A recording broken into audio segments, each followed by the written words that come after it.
ధర్నా శిబిరానికి ఉద్యమాభివందనాలు. మిత్రులారా, ప్రతి సమస్య మనందరికీ బాగా తెలిసినటువంటిదే.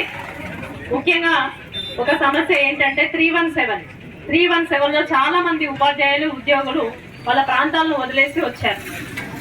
అయితే రేవంత్ రెడ్డి గారు గవర్నమెంట్ ఫామ్ చేసిన తర్వాత మనల్ని ఎట్లా ప్రలోభపెట్టిందంటే చాలా తప్పు జరిగింది 317లో. ఆ దొర గడిలో కూర్చొని తప్పు చేసిండు, నేను మంచిగా చేస్తా అని అధికారంలోకి రాగానే అందరి స్టడీ సర్టిఫికేట్ అని పెట్టమన్నాడు. గుర్తున్నదో లేదో, మన అందరి స్టడీ సర్టిఫికేట్ మనం అందరం అప్లోడ్ చేసినాం. ఏమనుకున్నాం, అప్లోడ్ చేయగానే ఇక మన ప్రాంతాలకు మనం వెళ్ళిపోతాం కావచ్చు అనుకున్నాం. అది అట్నే పోయింది. 25 జీవో వచ్చింది, అది అట్నే పోయింది. ఇప్పుడు 190 జీవో వచ్చింది, అట్నే కూర్చున్నారు ఆ జీవో. అదేం పని చేయట్లేదు. అంటే ఒక విషయం మీద నేను బాగా చేస్తా అని చెప్పి మనల్ని ప్రలోభ పెట్టడం, ఆ తర్వాత సైలెంట్ అయిపోవడం. నేను ఏమంటున్నా అంటే ఇప్పుడు ఆ స్కూల్లో ఈ స్కూల్లోని కొన్ని వందల కోట్లు ఖర్చు పెడుతున్నాడు రేవంత్ రెడ్డి గారు. మనకు అవసరం లేదండి. మనకు మంచి స్కూల్స్ ఉన్నాయి, జడ్పీ స్కూల్స్ ఉన్నాయి, ఎంపీ స్కూల్స్ ఉన్నాయి, మంచి కాలేజెస్ ఉన్నాయి, మంచి యూనివర్సిటీలు ఉన్నాయి. మీరు ఒక గవర్నమెంట్ గా ప్రైవేట్ ఇన్స్టిట్యూషన్స్ కి పర్మిషన్లు ఇవ్వకండి. ఎన్ని కోట్లు అయితే వాటి కోసం పెడుతున్నారో అవే కోట్లు ఇప్పుడు ఆల్రెడీ ఉన్నటువంటి స్కూళ్ళకు పెట్టండి. మంచి టీచర్స్ ని రిక్రూట్ చేయండి. విద్యా వ్యవస్థ ఎందుకు బాగుపడదు? నువ్వు అనుకుంటున్నావు విద్యా వ్యవస్థ, గవర్నమెంట్ విద్యా వ్యవస్థ బాగలేదండి, చదువు వస్తలేదు, గవర్నమెంట్ స్కూల్లో చదివే పిల్లలకు గవర్నమెంట్ టీచర్లు చదువులు చెప్తలేరు, కూర్చొని తింటాను, కూర్చొని జీతాలు తీసుకుంటాను అని చాప కింద నీరులాగా సమాజంలో మన యొక్క విలువను తగ్గిస్తూ పోతున్నారు. అందుకని నేను ఏమంటున్నా అంటే అటు పెట్టేటువంటి కోట్లు ఏవైతే ఉన్నాయో ఆల్రెడీ ఉన్నటువంటి స్కూళ్ళకు పెడితే ఇంతకంటే బ్రహ్మాండంగా మన స్కూల్ వెలుగుంటాయి.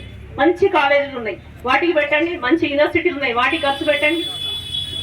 అందుకనే మన విద్యా వ్యవస్థ, మన గవర్నమెంట్ విద్యా వ్యవస్థ బాగుపడాలి అని అంటే ఇలాంటి ప్రైవేట్ స్కూల్స్ కానీ, ప్రైవేట్ కాలేజెస్ కానీ, ముఖ్యంగా ప్రైవేట్ యూనివర్సిటీలకు కానీ పర్మిషన్లు గవర్నమెంట్ ఇవ్వదు. అదొకటి. ఇక మిగతా విషయం మీకు తెలుసు, సిపిఎస్, ఓపీఎస్ 2023 డిఎస్సి వాళ్ళకు కూడా ఏపీలో ఓపీఎస్ ఉన్నది. మనకున్నది ఎక్కడ లేదు. అంటే ఇంకా ఏది రాలే. వాళ్ళకి ఇస్తామని అంటున్నారు, వాళ్ళని అట్లనే ఆంచుతున్నారు. ఆ జీవో కూడా మనకు రావాలి.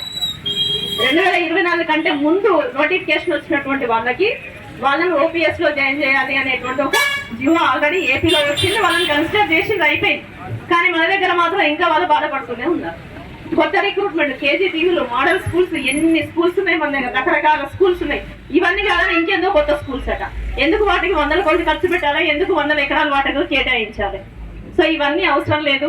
ముఖ్యమంత్రి గారు, ఇక్కడ చాలా మంది వచ్చాము, మా బలం ఎక్కువ. ఎప్పుడైనా మనం అందరం గుర్తుపెట్టుకోవాల్సింది ఏంటి అంటే ఒక్కరిగా పోరాడితే మనకు బలం ఉండదు. మనం అందరం కలిసి ఇక్కడ పోరాడుతున్నాము, మనకు చాలా బలం ఉన్నది. ఇక్కడ ఈ బలాన్ని నిరూపించుకునేటువంటి అవకాశం మనకు సెప్టెంబర్లో ఉన్నది. సెప్టెంబర్ దాకా పోయేటువంటి అవకాశం గవర్నమెంట్ మనకి ఇవ్వద్దనే కోరుకుంటున్నాం. ఒకవేళ కనుక ఇచ్చేది ఉంటే మిత్రులారా, ఇంతకు డబుల్ గా మనం హైదరాబాద్ పోవాలి, మన పవర్ ఎంతో చూపిస్తామని ఆశిస్తూ ధన్యవాదాలు.